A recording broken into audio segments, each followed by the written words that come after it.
ಈ ರಾಜ್ಯದ ದೇಶದ ಭವಿಷ್ಯವನ್ನ ನಾವು ಬದಲಾಯಿಸಬೇಕು ಅಂದ್ರೆ ನಮ್ಗಿರುವಂತ ಮೊದಲನೆಯ ಹಾಗೂ ಕೊನೆಯ ಅವಕಾಶ primary education sector. Primary education ಅಲ್ಲಿ ಇವತ್ತು ದೊಡ್ಡ ಕೊರತೆ ಇರುವಂತದ್ದು ನಮ್ಮ ರಾಜ್ಯದ ಜನತೆಯಲ್ಲಿ ನಮಗ್ ದೊಡ್ಡ ಕೊರತೆ ಇರುವಂತದ್ದು ಸಿವಿಕ್ ಸೆನ್ಸ್. ಸಿವಿಕ್ ಸೆನ್ಸ್ ಅನ್ನೋ ಒಂದು ಸಬ್ಜೆಕ್ಟ್ ಅನ್ನ ನಮ್ಮ ರಾಜ್ಯದ ಪ್ರೈಮರಿ ಎಜುಕೇಶನ್ ಅಲ್ಲಿ ತರಬೇಕು. ಸಿವಿಕ್ ಸೆನ್ಸ್ ಜೊತೆಗೆ ಎಥಿಕ್ಸ್.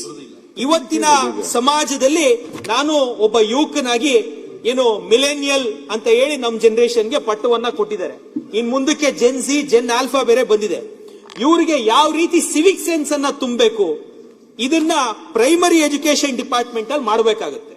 ಪ್ರತಿ ವರ್ಷ ಕೆಪಿಎಸ್ ಶಾಲೆಗಳ ಬಗ್ಗೆ ಘೋಷಣೆ ಮಾಡ್ತಾನೆ ಇದ್ದಾರೆ. ಈ ವರ್ಷದ ಬಜೆಟ್ ಅಲ್ಲೂ 800 ಕೆಪಿಎಸ್ ಶಾಲೆಗಳು, ಪ್ರತಿ ಹೋಬಳಿಗೆ ಒಂದು ಕೆಪಿಎಸ್ ಶಾಲೆ ಕೊಡ್ತೀವಿ ಅಂತ ಹೇಳಿದ್ದಾರೆ. ನಿಜವಾಗ್ಲೂ ದೊಡ್ಡಬಳ್ಳಾಪುರ ತಾಲೂಕಲ್ಲಂತೂ ಇದುವರೆಗೂ ನಮ್ಮ 6 ಹೋಬಳಿಗಳಲ್ಲಿ ಒಂದೇ ಒಂದು ಕೆಪಿಎಸ್ ಶಾಲೆಯ ನಿರ್ಮಾಣ 3 ವರ್ಷದಲ್ಲಿ ಆಗಿಲ್ಲ. ಕೇವಲ ಘೋಷಣೆಗಳಿಗೆ ಈ ಎಜುಕೇಶನ್ ಸೆಕ್ಟರ್ ಇವತ್ತು ಸೀಮಿತವಾಗಿದೆ. ಎಜುಕೇಶನ್ ಸೆಕ್ಟರ್ ಅಲ್ಲಿ ಎಲ್ಲಾ ಹುದ್ದೆಗಳನ್ನ ಭರ್ತಿ ಮಾಡ್ತೀವಿ ಅಂತ ಹೇಳಿ ಕಾಂಗ್ರೆಸ್ನ ಪ್ರಣಾಳಿಕೆ ಏನು ನಮ್ಮ ಚುನಾವಣೆ ಪೂರ್ವಕವಾಗಿ ಹೇಳಿದ್ರು. ಎಲ್ಲದಕ್ಕಿಂತ ಹೆಚ್ಚಾಗಿ ಎಜುಕೇಶನ್ ಸೆಕ್ಟರ್ ಅಲ್ಲಿ ಭರ್ತಿ ಮಾಡ್ತೀವಿ ಅಂತ. ಇವತ್ತು ಯಾವುದೇ ಶಾಲೆಯಲ್ಲಿ ಕನ್ನಡನೂ ಅದೇ ಮೇಷ್ಟ್ರು ಹೇಳ್ಕೊಡ್ತಾರೆ, ಸೈನ್ಸು ಅದೇ ಮೇಷ್ಟ್ರು ಹೇಳ್ಕೊಡ್ತಾರೆ. ಹಳ್ಳಿಗಳ ಕಡೆ ಸಬ್ಜೆಕ್ಟ್ ಟೀಚರ್ಸ್ ಗಳ ಕೊರತೆ ಇದೆ. ಅದನ್ನ ಫಿಲ್ ಮಾಡೋ ನಿಟ್ಟಿನಲ್ಲಿ ಸ್ಮಾರ್ಟ್ ಕ್ಲಾಸ್ ರೂಮ್ ಅದನ್ನು ಸಹ ಹೇಳಿದ್ರು. 5,000 ಶಾಲೆಗಳಲ್ಲಿ ಸ್ಮಾರ್ಟ್ ಶಾಲೆಗಳಾಗಿ ಮಾಡ್ತೀವಿ ಅಂತ. ಇದುವರೆಗೂ ಅದಕ್ಕೆ ಏನಿದೆ ಆಕ್ಷನ್ ಟೇಕನ್ ಅಲ್ಲಿ ನೋಡಿದ್ರೆ ಯಾವುದೇ ರೀತಿಯಾದಂತಹ ಸ್ಮಾರ್ಟ್ ಕ್ಲಾಸ್ ರೂಮ್ಸ್ ಆಗಿಲ್ಲ. ಸೊ ಪಬ್ಲಿಕ್ ಎಜುಕೇಶನ್ ಅನ್ನ ಸರಿ ಮಾಡಬೇಕಾದ್ರೆ, ನಮ್ಮ ಮುಂದಿನ ಪೀಳಿಗೆ ಒಂದು ಅಭಿವೃದ್ಧಿ ಹೊಂದಿರುವಂತಹ ದೇಶ ಮಾಡಬೇಕಾದ್ರೆ ಸಿವಿಕ್ ಸೆನ್ಸ್ ಅನ್ನೋ ಒಂದು ಸಬ್ಜೆಕ್ಟ್ ಮತ್ತು ಎಥಿಕ್ಸ್ ಅನ್ನೋ ಸಬ್ಜೆಕ್ಟ್ ಅನ್ನ ಕಂಪಲ್ಸರಿ ಆಗಿ ಪಬ್ಲಿಕ್ ಎಜುಕೇಶನ್ ಅಲ್ಲಿ ತರಬೇಕು.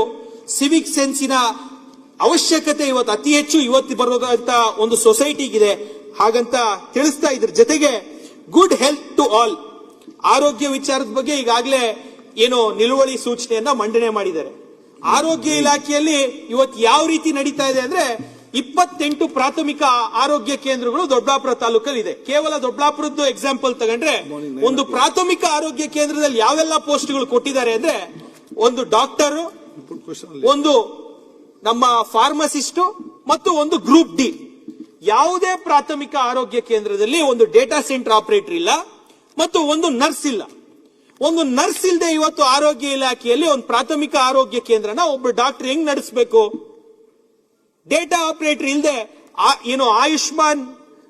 ಆಯುಷ್ಮಾನ್ ಭಾರತ್ ಆರೋಗ್ಯ ಕರ್ನಾಟಕ ABARK ಅನ್ನೋ ಒಂದು ಯೋಜನೆಯನ್ನ ತಂದಿದ್ದಾರೆ. ಎಲ್ಲ ಪೇಷಂಟ್ಗಳ ABARK ಮಾಹಿತಿಯನ್ನ ದಾಖಲೆ ಮಾಡಲಿಕ್ಕೆ ಸಾಫ್ಟ್ವೇರ್ ಅಲ್ಲಿ ಇವತ್ತು 15 ನಿಮಿಷ ಟೈಮ್ ಅನ್ನ ಪ್ರತಿ ಪೇಷಂಟ್ಗೆ ಡಾಕ್ಟರ್ಗಳು ಕೊಡುವಂಗ ಆಗ್ತಾ ಇದೆ. ಡಾಕ್ಟರ್ಗಳ ನೇಮಕಾತಿ ನಿಮಗೆ ಯಾವ ರೀತಿ ಆಗ್ತಾ ಇದೆ? ಡಾಕ್ಟರ್ಗಳ ಕೊರತೆ ಯಾವ ರೀತಿ ಆಗ್ತಾ ಇದೆ? ಒಂದೊಂದು ಪ್ರಾಥಮಿಕ ಆರೋಗ್ಯ ಕೇಂದ್ರ ಅಡಿಯಲ್ಲಿ ಬರುವಂತ ಸಬ್ ಸೆಂಟರ್ಸ್ಗೆ 3 ಸಬ್ ಸೆಂಟರ್ಗೆ ಒಬ್ಬರು ನರ್ಸ್ನ ಅಸೈನ್ ಮಾಡುವಂತ ಕೆಲಸ ಇವತ್ತು ಕಾಂಗ್ರೆಸ್ ಸರ್ಕಾರದಲ್ಲಿ ಆಗ್ತಾ ಇದೆ. ಹಾಗಾಗಿ ಪಬ್ಲಿಕ್ ಹೆಲ್ತ್ ಅಲ್ಲಿ prescribe drugs, first of all 400 drug ಅಲ್ಲಿ 15 ಡ್ರಗ್ ಮೇಲೆ ಒಂದೇ ಒಂದು ಪ್ರಾಥಮಿಕ ಆರೋಗ್ಯ ಕೇಂದ್ರದಲ್ಲಿ ನಮ್ಮ ಜಿಲ್ಲೆಯಲ್ಲಂತೂ ಇಲ್ಲ. ನಾನು ಆಸ್ಪತ್ರೆಗಳ ವಿಚಾರಕ್ಕೆ ಹೋಗೋದೇ ಇಲ್ಲ. ಆಸ್ಪತ್ರೆಗಳ ವಿಚಾರದಲ್ಲಿ ಎಷ್ಟು ವ್ಯವಸ್ಥಿತವಾಗಿ ಇವತ್ತು ಒಬ್ಬ ಬಡವನಿಗೆ ಎಲ್ಲದಕ್ಕಿಂತ ಮುಖ್ಯವಾಗಿ ಬೇಕಾಗಿರುವಂತದ್ದು ಒಂದು ಆಸ್ಪತ್ರೆಗೆ ಹೋದ್ರೆ ಉಚಿತವಾದಂತ ಉತ್ತಮ ಗುಣಮಟ್ಟದ ಒಂದು ಆರೋಗ್ಯ ಸೇವೆ ಬೇಕಾಗುತ್ತೆ. ಇವತ್ತು ಯಾವುದೇ ಕಾರಣಕ್ಕೂ ಉತ್ತಮ ಗುಣಮಟ್ಟದ ಆರೋಗ್ಯ ಸೇವೆಯನ್ನ ನಾವು ನಮ್ಮ ಆಸ್ಪತ್ರೆಗಳಲ್ಲಿ ಕೊಡಕ್ ಆಗ್ತಿಲ್ಲ. ಅದಕ್ಕೆ ಕಾರಣಗಳು ನಾವು ಕೇಳಿದ್ರೆ ಹೆಲ್ತ್ ಡಿಪಾರ್ಟ್ಮೆಂಟ್ ಅಲ್ಲಿ ಕೇಳಿದ್ರೆ ನಮಗೆ ಸ್ಟಾಫ್ ಶಾರ್ಟೇಜ್ ಇದೆ. ನಮಗೆ 55 ಪ್ರೋಗ್ರಾಮ್ಸ್, ಸೆಂಟ್ರಲಿ ಸ್ಪಾನ್ಸರ್ಡ್ ಸ್ಕೀಮ್ ಮತ್ತು ಸ್ಟೇಟ್ ಸ್ಕೀಮ್ಗಳು, 55 ಸ್ಕೀಮ್ಗಳನ್ನ ಇಂಪ್ಲಿಮೆಂಟ್ ಮಾಡಬೇಕು. ನಮಗ್ ಡೇಟಾ ಆಪರೇಟರ್ಗಳಿಲ್ಲ, ನಮಗ್ ನರ್ಸ್ಗಳಿಲ್ಲ. ನಾವು ಯಾವುದೇ ಕಾರಣಕ್ಕೂ ಸರಿಯಾದಂತಹ ವ್ಯವಸ್ಥೆಯನ್ನ ಕೊಡಕ್ ಬರಲ್ಲ. ಈ ರೀತಿ ವ್ಯವಸ್ಥೆಯಲ್ಲಿ ಇವತ್ತು ಆರೋಗ್ಯ ಇಲಾಖೆ ಹದಗೆಟ್ಟು ಕೂಟಿರುವಾಗ ಗುಡ್ ಹೆಲ್ತ್ ಟು ಆಲ್ ಅಂತ ಈ 11G ಮಾದರಿಯಲ್ಲಿ ಹೇಳಿದ್ದಾರೆ. ಇನ್ನ ಗ್ರಾಸ್ ರೂಟ್ ಎಕಾನಮಿ ಅಂತ 4ನೇ ಪಾಯಿಂಟ್ ಕೊಟ್ಟಿರುವಂತದ್ದು ಕೃಷಿ, ಗ್ರಾಮೀಣಾಭಿವೃದ್ಧಿ ಮತ್ತು ಕಲ್ಯಾಣ ಕಾರ್ಯಕ್ರಮಗಳು. ಪ್ರತಿಯೊಂದರಲ್ಲೂ ಕಲ್ಯಾಣ ಕಾರ್ಯಕ್ರಮಗಳು.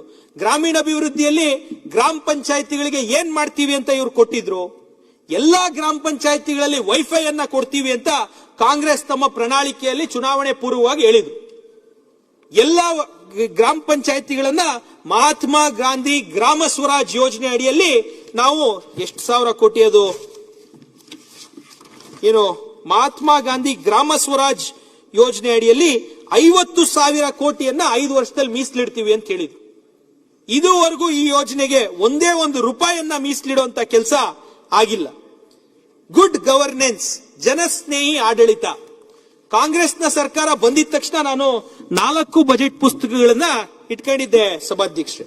ಬಂದಿದ ತಕ್ಷಣ ಮೊದಲನೇ ಬಜೆಟ್ ಅಲ್ಲಿ ಗೌರವಾನ್ವಿತ ಮುಖ್ಯಮಂತ್ರಿಗಳು ಒಂದು 12ನೇ ಪಾಯಿಂಟ್ ಅಲ್ಲಿ ಮೊದಲನೇ ಬಜೆಟ್ 2023-24ನೇ ಬಜೆಟ್ ಅಲ್ಲಿ ಹೇಳ್ತಾರೆ, ಹಿಂದಿನ ಸರ್ಕಾರ ಗಣನೀಯವಾಗಿ ನೀಡಿರುವಂತಹ ಕೊಡುಗೆಯಾದ ಭ್ರಷ್ಟಾಚಾರವನ್ನು ಸಂಪೂರ್ಣವಾಗಿ ನಿಗ್ರಹಿಸಲು ನಮ್ಮ ಸರ್ಕಾರ ಶ್ರಮಿಸಲಿದೆ ಅಂತ 2023-24ನೇ ಬಜೆಟ್ ಅಲ್ಲಿ ಹೇಳಿದ್ರು.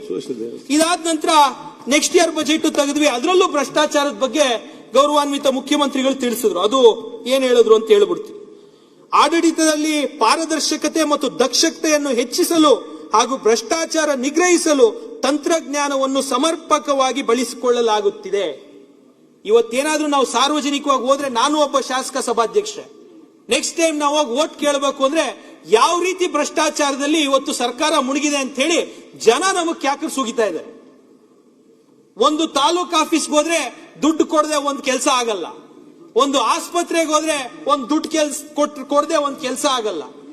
ಯಾವುದೇ ರೀತಿಯಾದಂತಹ ಕೆಲಸಗಳಿಗೆ ಯಾವುದೇ ಸರ್ಕಾರಿ ಇಲಾಖೆಯಲ್ಲಿ ಭ್ರಷ್ಟಾಚಾರ ರಹಿತವಾಗಿ ಮಾಡ್ತೀವಿ ಅಂತ ಮುಖ್ಯಮಂತ್ರಿಗಳು ಹೇಳಿದ್ರು.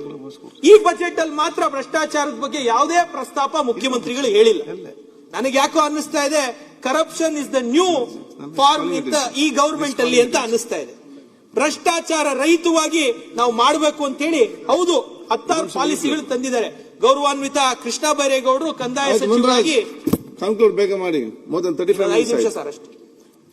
ಗೌರವಾನ್ವಿತ ಕೃಷ್ಣ ಬೈರೇಗೌಡರು ಉತ್ತಮವಾಗಿ ಪೌತಿ ಖಾತೆ ಆಂದೋಲನ ಮತ್ತು ಪೋಡಿ ಮುಕ್ತ ಆಂದೋಲನ, ಇದರಲ್ಲಿ 100% ಒಳ್ಳೆ ಕೆಲಸ ಆಗ್ತಿದೆ.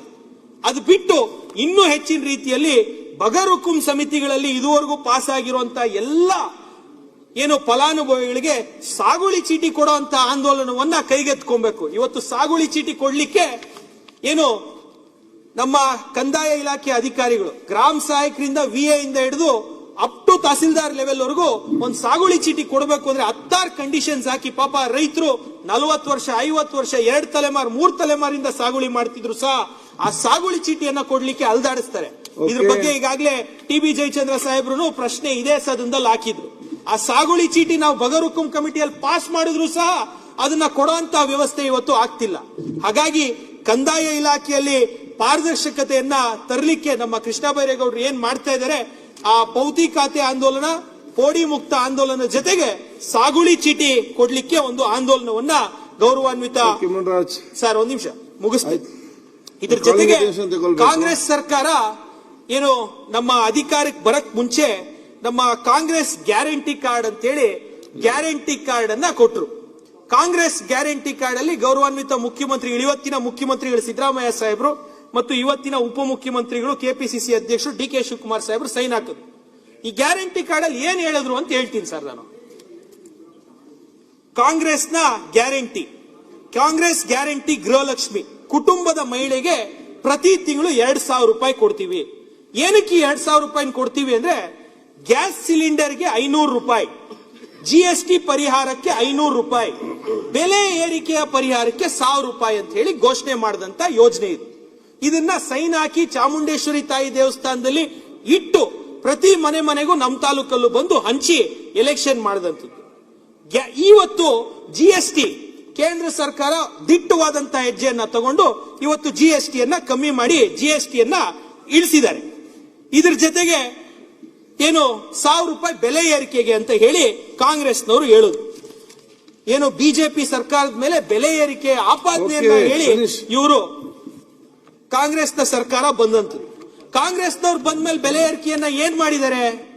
ಹಾಲಿನ ದರ, ಇದುವರೆಗೂ ಹಾಲಿನ ದರವನ್ನ ಹೆಚ್ಚಳ ಮಾಡಿದ್ದಾರೆ 35ರಿಂದ 40%. ಪೆಟ್ರೋಲ್ ಡೀಸೆಲ್ ದರವನ್ನ 3 ರೂಪಾಯಿ ಪೆಟ್ರೋಲ್ ದರ, 5 ರೂಪಾಯಿ ಅದಕ್ಕೆ 500 ನೀವೇ ಕೊಡ್ತಾ ಇದೀರಲ್ಲ, ಅದು ಬಿಟ್ಟು ಜಾಸ್ತಿ ಮಾಡಿರೋದು ಆಮೇಲೆ ಅದನ್ನ ಅಲ್ಲಿ ಚರ್ಚೆ ಮಾಡ್ಲಿ. ಪೆಟ್ರೋಲ್ ಡೀಸೆಲ್ ದರ, ರಾಜ್ಯ ಸರ್ಕಾರ ಪೆಟ್ರೋಲ್ ದರವನ್ನ 3 ರೂಪಾಯಿ, ಡೀಸೆಲ್ ದರವನ್ನ 5 ರೂಪಾಯಿ 2 ಪೈಸೆ, ಬಸ್ ಪ್ರಯಾಣಿಕರ ದರ 15% ಹೆಚ್ಚಳ, ವಾಹನಗಳ ನೋಂದಣಿ ಶುಲ್ಕ ಮತ್ತು ವಿದ್ಯುತ್ ಚಾಲಿತ ವಾಹನಗಳಿಗೆ 15% ತೆರಿಗೆ ಹೆಚ್ಚಳ, ಕಾವೇರಿ ಕುಡಿಯುವ ನೀರಿನ ದರದ ಮೇಲೆ 30% ಹೆಚ್ಚಳ, ಒಳಚರಂಡಿ ದಂಡದ ಮೇಲೆ 25% ಹೆಚ್ಚಳ, ಮದ್ಯದ ದರದ ಮೇಲೆ 10ರಿಂದ 20% ಹೆಚ್ಚಳ, ಮದ್ಯದ ಲೈಸೆನ್ಸ್ ಶುಲ್ಕದ ಮೇಲೆ 50% ಹೆಚ್ಚಳ, ವಿದ್ಯುತ್ ದರದ ಮೇಲೆ ಹೆಚ್ಚಳ, ಮೆಟ್ರೋ ಪ್ರಯಾಣ ದರದ ಮೇಲೆ ಹೆಚ್ಚಳ, ಆಸ್ತಿಗಳ ಮಾರ್ಗಸೂಚಿ ದರದ ಮೇಲೆ ಹೆಚ್ಚಳ, ಸ್ಟಾಂಪ್ ಡ್ಯೂಟಿ ಹೆಚ್ಚಳ, ವೃತ್ತಿ ತೆರಿಗೆ ಹೆಚ್ಚಳ, ಸರ್ಕಾರಿ ಕಾಲೇಜುಗಳ ಶೈಕ್ಷಣಿಕ ಶುಲ್ಕ ಹೆಚ್ಚಳ, ಸರ್ಕಾರಿ ಆಸ್ಪತ್ರೆಗಳ ಸೇವಾ ಶುಲ್ಕವನ್ನ ಹೆಚ್ಚಳ, ಮೃಗಾಲಯಗಳ ಪ್ರವೇಶ ಶುಲ್ಕವನ್ನ ಹೆಚ್ಚಳ, ಕಾರ್ಮಿಕ ಕಲ್ಯಾಣ ನಿಧಿಗಳ ಶುಲ್ಕ ಹೆಚ್ಚಳ, ಕಾರ್ಮಿಕ ಇಲಾಖೆಯ ಅಂಗಡಿಗಳ ಲೈಸೆನ್ಸ್ ಶುಲ್ಕ ಹೆಚ್ಚಳ, ಬಿಬಿಎಂಪಿ ನಕ್ಷೆ ಮಂಜೂರಾತಿ ಶುಲ್ಕ ಹೆಚ್ಚಳ, ಬಿಬಿಎಂಪಿ ಕಸದ ತೆರಿಗೆ ಎಲ್ಲ ಕರೆಕ್ಟ್, ಎಲ್ಲ ಜಾಸ್ತಿ ಆಗಿದೆ. ಈಗ ನೀವು ಮಾತಾಡೋ ಟೈಮ್ ಕೂಡ ಜಾಸ್ತಿ ಆಗಿದೆ. ಕಡಿಮೆ ಮಾಡಿ. ಆದ್ರೆ ಕಾಲಿಂಗ್ ಅಟೆನ್ಷನ್ ತಗೊಳ್ಬೇಕು ನನಗೆ ಈಗ. ಕಾಲಿಂಗ್ ಅಟೆನ್ಷನ್ ಇನ್ನೊಂದು 5 ನಿಮಿಷ ನೋಡಿ ಪ್ಲೀಸ್. ಕಾಲಿಂಗ್ ಅಟೆನ್ಷನ್ ಫಸ್ಟ್ ನಿಮ್ದೇ ಇರೋದು. ಈಗ ಕನ್ಕ್ಲೂಡ್ ಮಾಡಿ. ಸರ್ಕಾರದ ಬಗ್ಗೆ ಏನಾದ್ರು ಹೇಳಿದ್ರೆ ಅಲ್ಲ, ನೀವು ಫಸ್ಟ್ ಮಾತಾಡ್ಬೇಕಿತ್ತು. ಎಲ್ಲ ನೀವು ಮಾತಾಡಿದ್ರು, ಇಲ್ಲ ಅಂತ ನಾನು ಹೇಳುದಿಲ್ಲ. ದಯವಿಟ್ಟು ಆಗಿಲ್ಲ. ಕೊಡಿ ಸರ್ ಅಷ್ಟೇ. ಇವಾಗ ಕನ್ಕ್ಲೂಡ್ ಮಾಡಿ. ಕನ್ಕ್ಲೂಡ್ ಮಾಡಿ. ಪಾಸಿಟಿವ್ ಆಗಿ ಕನ್ಸ್ಟ್ರಕ್ಟಿವ್ ಆಗಿ ದಯವಿಟ್ಟು. ಅಲ್ಲ, ನನಗೆ ಯಾಕೆ ಹೇಳಿದ್ರೆ ಕಾಲಿಂಗ್ ಅಟೆನ್ಷನ್ ತಗೊಳ್ಬೇಕು ಸರ್. ಕನ್ಕ್ಲೂಡ್. ನಮ್ಮ ರಾಜ್ಯದ ಜನತೆ ನಮ್ ತೆರಿಗೆ ಎಷ್ಟು ಹೆಚ್ಚಳ ಮಾಡಿದ್ವಿ, ನಮಗ್ ಬರುವಂತ GSTP ಏನಾಯ್ತು, ನಮಗ್ ಬರುವಂತ GST ಏನಾಯ್ತು, ಇದ್ಯಾವುದನ್ನ ಕೇಳೋಂತ ಜನ ಅಲ್ಲ. ಕರ್ನಾಟಕ ರಾಜ್ಯ ಇವತ್ತು ಸುಭದ್ರವಾಗಿದೆ. ಈಗ ತಾನೇ ರಿಜ್ವಾನ್ ಅವರು ಹೇಳಿದ್ರು, ಇಡೀ ದೇಶದಲ್ಲಿ ಮಹಾರಾಷ್ಟ್ರದ ನಂತರ ಅತಿ ಹೆಚ್ಚು corporate tax, non corporate tax, GST revenue, service sector revenue ಕೊಡ್ತಿರುವಂತದ್ದು ಇವತ್ತು ನಮ್ಮ ಕರ್ನಾಟಕ ರಾಜ್ಯ. ಕರ್ನಾಟಕ ರಾಜ್ಯದಲ್ಲಿ ತೆರಿಗೆಗೆ ಎಲ್ಲೂ ತೊಂದರೆ ಇಲ್ಲ. ಉತ್ತಮವಾಗಿ ತೆರಿಗೆದಾರರು ತಮ್ಮ ತೆರಿಗೆಯನ್ನ ಪಾವತಿ ಮಾಡ್ತಾ ಇದ್ದಾರೆ. ಕರ್ನಾಟಕದಲ್ಲಿ ಇವತ್ತು ಬಂದಿರುವಂತಹ ಸಮಸ್ಯೆ, ಪ್ರಿಂಟ್ ಮ್ಯಾಗಝಿನ್ ಅವರು ನಿನ್ನೆ ಒಂದು ಆರ್ಟಿಕಲ್ ಅನ್ನ ಹಾಕಿದ್ದಾರೆ. ಕರ್ನಾಟಕ ರಾಜ್ಯದಲ್ಲಿ government that borrows to consume is not governing, it is mortgaging Kannadigas future to fund its own electoral survival ಅಂತ ಕೊಟ್ಟಿದ್ದಾರೆ. ಏನಿದ್ರ ಅರ್ಥ? ರಾಜ್ಯ ಸರ್ಕಾರ ತಮ್ಮ ಚುನಾವಣೆಗಳಿಗೋಸ್ಕರ, ತಮ್ಮ ಚುನಾವಣೆಯ ಉಳಿವಿಗೋಸ್ಕರ ಗ್ಯಾರಂಟಿಗಳನ್ನ ಕೊಟ್ಟು ನಮ್ಮ ರಾಜ್ಯದ ಜನತೆಯ ಅವರ ಭವಿಷ್ಯವನ್ನ ಇವತ್ತು ಅಡವನ್ನ ಇಡೋ ರೀತಿಯಲ್ಲಿ ಇವತ್ತು ಸಾಲಗಳನ್ನ ಮಾಡ್ತಿದ್ದಾರೆ. Karnataka does not have a resource problem, it has a governance problem ಅಂತ ಹೇಳಿ ಆರ್ಟಿಕಲ್ ಅನ್ನ ಬರೆದಿರುವಂತದ್ದು. ರಿಸೋರ್ಸ್ ಅಲ್ಲಿ ನಮ್ಮ ರಾಜ್ಯಕ್ಕೆ ಯಾವುದೇ ರೀತಿಯಾದಂತ ತೊಂದರೆ ಇಲ್ಲ. ಆದ್ರೆ ಅದನ್ನ ಸಮರ್ಪಕವಾಗಿ ಬಳಸ್ಕೊಳ್ಳೋದ್ರಲ್ಲಿ ನಮ್ಮ ಈ ಬಾರಿ ಸರ್ಕಾರ ಎಡವಿದೆ ಅಂತ ಹೇಳ್ತಾ, ನಮ್ಮ ಕಾಂಗ್ರೆಸ್ನ ಸರ್ಕಾರ ಮುಗಿಸ್ತೆ ಸರ್, ಕಾಂಗ್ರೆಸ್ನ ಸರ್ಕಾರ ಅಧಿಕಾರಕ್ಕೆ ಬರಕ್ ಮುಂಚೆ ಬೇಕಾದಷ್ಟು ಭರವಸೆಗಳನ್ನ ಕೊಟ್ಟು ಬಂದಿರುವಂತದ್ದು.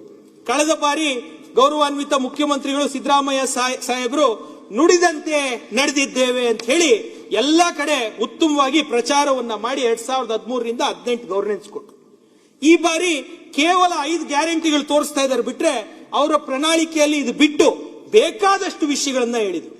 ನೀರಾವರಿಗೆ ಉದಾಹರಣೆಗೆ 1.5 ಲಕ್ಷ ಕೋಟಿಯನ್ನ ಕೊಡ್ತೀವಿ ಅಂತ ಹೇಳಿ ಮೇಕೆ ಸರ್ ಬಜೆಟ್ ಅಲ್ಲಿ ನೀವು ಸ್ಟಾಪ್ ಮಾಡ್ಬೇಕಲ್ಲ. ಎಲ್ಲಿ ಅದು ಒಂದು ಮಾತಾಡ್ಲಿಕ್ಕೆ 24 ಗಂಟೆ ಮಾತಾಡಬಹುದು. ಎಷ್ಟಿದೆ ಮಾತಾಡ್ಲಿಕ್ಕೆ? ಏನನ್ನು ಬೇಕಲ್ವಾ? ಆಲ್ರೆಡಿ 4 ಬಜೆಟ್ ಆಗೋಯ್ತು. ಇಲ್ಲಿ ಚರ್ಚೆ ಬೇಡ. 4 ಬಜೆಟ್ ಆಯ್ತು ಸರ್. ಇಲ್ಲಿ ಚರ್ಚೆ ಬೇಡ. ನೋಡಿ, 4 ಬಜೆಟ್ ಆಗಿದೆ. ನಿಮ್ಗೆ ಟೈಮ್ ಲಿಮಿಟ್ ಜಾಸ್ತಿ ಟೈಮ್ ಕೊಟ್ಟಿದೆ. ಫಿನಿಶ್ ಎಲ್ಲ ಮಾತಾಡಿ 3 ಗಂಟೆ ಮಾತಾಡಬಹುದು. ಕಾಲಿಂಗ್ ಅಟೆನ್ಷನ್ಸ್ ಇದೆ. ಕಾಲಿಂಗ್ ಅಟೆನ್ಷನ್ ತಗೊಳ್ಬೇಕು. ಕೆಚ್ ಪಟೇಲ್ ಕಾರ್ಯಕ್ರಮ ಇದೆ. ಯಾರು ಕೂಡ ಮಾತಾಡ್ಲಿಕ್ಕೆ ಆಗ್ತದೆ. ನೀವು ಮಾತಾಡೋದು 20 ನಿಮಿಷ ಅಂತ ತಗೊಂಡು ನಾಳೆ ಮಾತಾಡಬೇಕಲ್ಲ. ನಾಳೆ ಮಾತಾಡಬೇಕಿತ್ತು. 20 ನಿಮಿಷ ಸಾಕು, ಕೊಟ್ಟು ಬಿಡಿ ಅಂತ ಹೇಳ್ತೀರಿ. ಆಯ್ತು, ಫಿನಿಶ್ ಮಾಡಿ ಈಗ 2 ಮಿನಿಟ್ಸ್ ಅಲ್ಲಿ. ಕಾಲಿಂಗ್ ಅಟೆನ್ಷನ್ ಇದೆ, ನಿಮ್ದೇ ಇದೆ ಫಸ್ಟ್.